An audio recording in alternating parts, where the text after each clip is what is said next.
সেদিন ছিল ১৯ আগস্ট ১৯৫৩। ইরানের তেহরান শহরের রাস্তাগুলো উত্তপ্ত ছিল ক্রোধে আর বিভ্রান্তিতে। দোকানপাট বন্ধ, ট্যাঙ্ক আর সৈন্যরা জায়গা করে নিচ্ছে রাজপথে। কারা এই বিশৃঙ্খলার পেছনে? কারা টাকা আর অস্ত্র ঢালছিল সেই উত্তপ্ত জনতার ভিড়ে? উত্তরটা শুনলে আজ অবাক লাগবে, কারণ যারা গত কয়েকদিন ধরে ইরানে একতরফা আন্তর্জাতিক আইন ভঙ্গ করে হামলা চালিয়ে আবারও রেজিম চেঞ্জের ডাক দিচ্ছে, সেই একই শক্তি, সেই আমেরিকা আর তার মিত্ররা, তারাই কিন্তু আজ থেকে ৭ দশক আগে নিজেরাই ইরানের বুকে পুঁতে দিয়েছিল স্বৈরাচারের বীজ। হ্যাঁ, ইরানের জনগণের ভোটে নির্বাচিত জনপ্রিয় গণতান্ত্রিক সরকারকে উৎখাত করেছিল আমেরিকার গোয়েন্দা সংস্থা CIA আর ব্রিটিশ গোয়েন্দারা। সেটা করেছিল একেবারে সিনেমার প্লটের মতো অপারেশনের মাধ্যমে। নাম দিয়েছিল অপারেশন এজ্যাক্স। কেন? প্রশ্নটা খুব জরুরি, কারণ এর পেছনের গল্পই আজকের ইরানের জটিল রাজনীতির চাবিকাঠি। ইরানে তখন ডক্টর মোহাম্মদ মোসাদ্দেক প্রধানমন্ত্রী। জনগণের ভোটে নির্বাচিত এই নেতা ছিলেন অসম্ভব জনপ্রিয়, কারণ তিনি ইরানের সম্পদ ইরানিদের হাতে ফিরিয়ে আনতে চেয়েছিলেন। ব্রিটিশদের দখলে থাকা অ্যাংলো ইরানিয়ান অয়েল কোম্পানিকে জাতীয়করণ করেছিলেন তিনি। নিজের দেশের তেলের মালিকানা নিজের দেশের হাতে চাইলে কি হয়? সারা দুনিয়ার স্বাধীনতাকামী মানুষের মনে আশার সঞ্চার হয়। কিন্তু ব্রিটেন আর তেল কোম্পানির মালিকদের ঘুম হারাম হয়ে যায়। মোসাদ্দেকের এই সাহসী পদক্ষেপ ছিল উপনিবেশবাদের বিরুদ্ধে এক জোরালো চপেটাঘাত। ব্রিটিশ প্রধানমন্ত্রী উইনস্টন চার্চিল আর তেল কোম্পানির মালিকরা অস্থির হয়ে উঠলেন। তারা চাইছিল মোসাদ্দেককে যে কোনো মূল্যে সরাতে। কিন্তু কিভাবে? তখন তারা সাহায্য নিল তাদের নতুন পরাশক্তি মিত্র যুক্তরাষ্ট্রের। আমেরিকার প্রেসিডেন্ট আইজেনহাওয়ার আর CIA প্রধান অ্যালেন ডালেস যোগ দিলেন এই চক্রান্তে। মোসাদ্দেককে তুলে ধরা হলো কমিউনিস্টদের দোসর, সোভিয়েত ইউনিয়নের হাতের পুতুল বলে। আসল কথা তো লুকোনো ছিল তেলের লোভ আর আধিপত্য বজায় রাখার আকাঙ্ক্ষায়। CIA তার প্রতিভাবান এজেন্ট প্রেসিডেন্ট রুজভেল্টের নাতি কিম রুজভেল্টকে পাঠালো তেহরানে। Mission operation Ajax. লক্ষ্য গণতান্ত্রিকভাবে নির্বাচিত মোসাদ্দেক সরকারকে উৎখাত করা। কি করল CIA? তারা ইরানের ভেতরেই কিনে নিল রাজনীতিবিদ, সেনা কর্মকর্তা, ধর্মীয় নেতা, এমনকি সন্ত্রাসী গ্যাংও। প্রচুর টাকা ঢালা হলো, মিথ্যা খবর ছড়ানো হলো পত্রপত্রিকায় আর মসজিদে। মোসাদ্দেক অস্ত্রাগার ভর্তি করছেন, ইসলাম ধ্বংস করতে চাইছেন, এমন সব আজগুবি গুজব রটানো হলো। ভাড়াটে গুন্ডা আর উত্তেজিত জনতাকে টাকা আর মদের বিনিময়ে রাস্তায় নামানো হলো। তৈরি করা হলো কৃত্রিম বিশৃঙ্খলা। সেনাবাহিনীর মধ্যে বিভেদ সৃষ্টি করা হলো। তারপর সুযোগ মতো রাজতন্ত্রপন্থী সেনারা CIA-র নির্দেশে অভ্যুত্থান ঘটালো। মোসাদ্দেক গ্রেফতার হলো।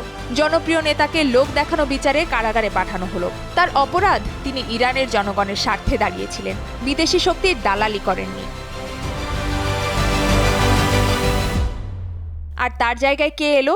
আমেরিকা ব্রিটেনের পুতুল শাহ মোহাম্মদ রেজা পাহলাভি। তাকে দেশে ফিরিয়ে এনে সিংহাসনে বসানো হলো। শুরু হলো শাহের স্বৈরাচারী শাসনের দীর্ঘ অধ্যায়। শাহের পিঠে আমেরিকার হাত ছিল স্পষ্ট। তার শাসনামলে গড়ে তোলা হলো ভয়ঙ্কর গোয়েন্দা সংস্থা সাবাক। এই সাবাকের হাতে নির্যাতন, জেল, খুন, গুম নিত্যদিনের ঘটনা হয়ে দাঁড়ায়।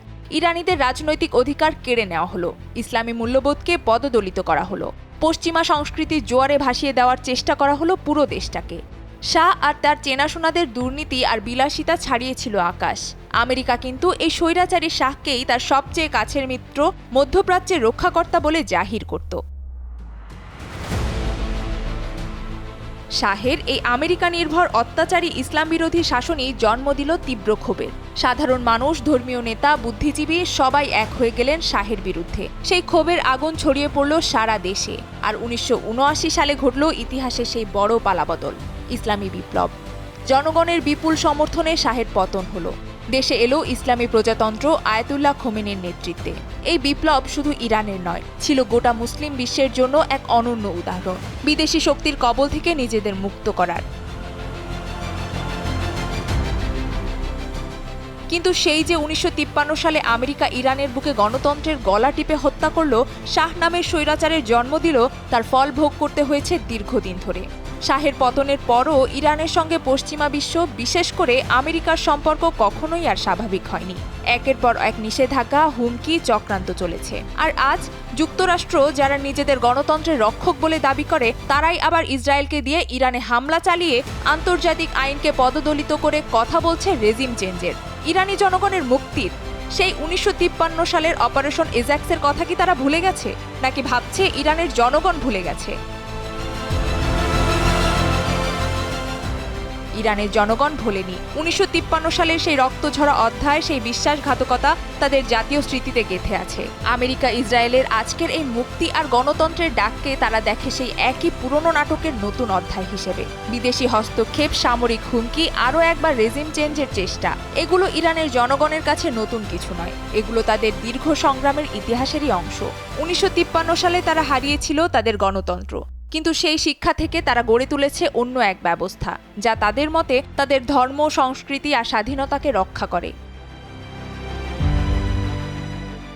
বিদেশি শক্তি যদি মুসলিম দেশে জোর করে শাসন পরিবর্তনের ডাক দেয়, প্রায়শই ফল ভয়াবহ হয়। আফগানিস্তান কিংবা লিবিয়ায় আমেরিকার হস্তক্ষেপে গণতন্ত্রের নামে যে বিনাশ হয়েছে তা সবার চোখে। আজ যখন সেই একই শক্তিগুলো আবার গণতন্ত্র আর মুক্তির মন্ত্র উচ্চারণ করে, ইরানি জনগণ তা শুনে এক গভীর ব্যঙ্গ আর অবিশ্বাসের সাথে। তারা জানে প্রকৃত মুক্তি আর গণতন্ত্র কখনোই আসে না বিদেশি হানাদারদের বোমা আর দখলদারিত্বের মাধ্যমে।